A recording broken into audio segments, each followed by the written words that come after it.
Rome Rome भाइयों. सासूबाई तुम्हाला जेवायला काय बनवू? रात्रीची भाकर आण मीठ मिरची सोबत. उगाच कशाला तुला त्रास? अहो नको सासूबाई, मी काहीतरी चांगलं बनवते ना तुमच्यासाठी. अगं नको नको सुनबाई, आण रात्रीची भाकर. अहो सासूबाई डॉक्टरने सांगितलंय ना तुम्हाला शिळं नाही खायचं. ते कसं खाणार मीठ आणि भाकरी मिरची?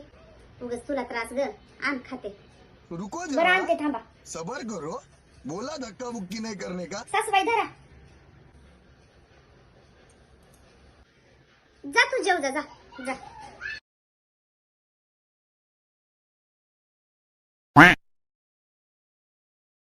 नमस्कार भावांनो आणि बहिणींनो.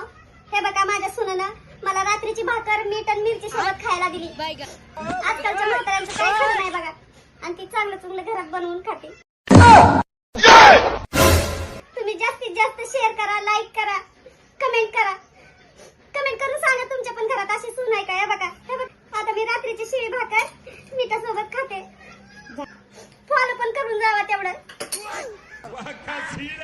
तरी म्हणलं ही म्हातारी रोज नवीन चवण्याचे पदार्थ मागणारी आज मिरची भाकरी सोबत कसं काय खायला मागितलं हिने? अगं काय नाही सुनबाई, हे फक्त रील काढत होते ग मी. रील साठी फक्त ग. मी पण काढू काय मग तुमच्यावर रील? अबे साले. बैगन